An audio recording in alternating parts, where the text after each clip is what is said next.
desk. Lin signed the paper, releasing the hospital from any liability.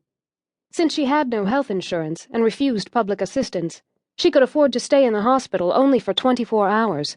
She'd spend the next 2 years paying $100 a month until her debt was paid in full.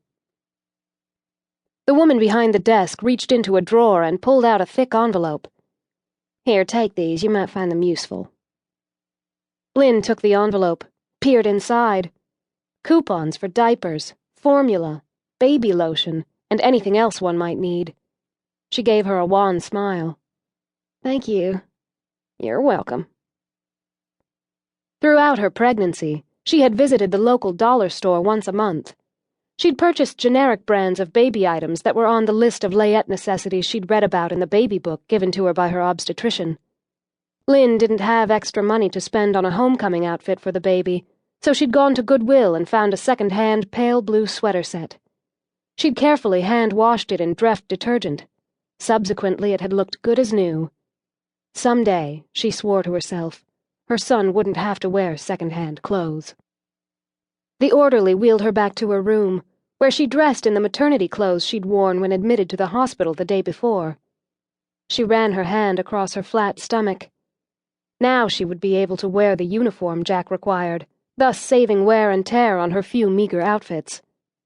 She gazed around the room to make sure she wasn't leaving anything behind. Had it been only 24 hours since the taxi dropped her off at the emergency room? It seemed like a week. Lin carefully removed the sweater set, which she'd placed in her overnight bag. With ease, she dressed her son, smiling at the results. Will looked like a little prince in his Goodwill blue outfit. Briefly, she thought of his father and their week-long affair. What would his reaction be when he saw his son for the first time? After months of indecision, she'd finally written him another letter 2 months ago, the first one since she had been on her own, and mailed it to his parents' address in New York, the only way she knew to contact him. She'd begged Nancy Johnson, a girl Will's father had introduced her to, for his phone number as well, but she'd been adamant about not revealing more of her friend's personal life.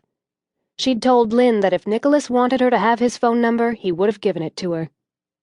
The harsh words had stung, but there was more at stake than her raw feelings. She had a child to consider. She'd written a lengthy letter, revealing her pregnancy, telling Nicholas he would be a father shortly after the new year. Weeks had passed without a response.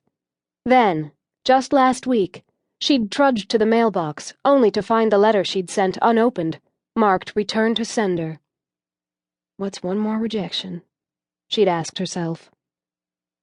Her father hadn't accepted her either. Her mother had once told her that he'd always dreamed of having a son. At the time, Lin had been terribly hurt, but as the years passed, she learned to set those feelings aside. She'd been the best daughter she knew how to be in hopes of gaining some kind of approval, and maybe even a bit of love and affection from both parents. But that was not to be. When she told her parents about the decision to keep her baby, they were mortified and humiliated. She'd been tossed out of the only home she'd ever known with nothing more than the clothes on her back. A soft mewling sound jerked her out of the past. "It's okay, little one. I'm right here." With the quilt Irma, Jack's wife, had made for him, Lin gently wrapped Will in a snug bundle. It was below freezing outside. Lin had half-heartedly listened to the local weather report as it blared from the television mounted above her bed. An ice storm was predicted. Meteorologists said it could be the worst in North Georgia history. With only 2 small electric space heaters, her garage apartment would be freezing. How she wished she could take Will to her childhood home. While it wasn't filled with love, at least it would be warm. But Lin recalled the torturous evenings of her childhood. She would rather die than subject her son to such a strict and oftentimes cruel upbringing. Every evening, as far back as she could remember, she'd had to pray while kneeling on the hardwood floor in the living room as her father read from the Bible. A die-hard Southern Baptist, who considered himself a man of God, her father had constructed a pulpit for himself in the center of the living room, from which he would gaze down at her with disdain, as though she weren't good enough. Then, if that weren't bad enough, he'd make her recite the names of all the books of the Bible in order. If she missed one, he would make her start from the beginning until she named them correctly. Once, when she was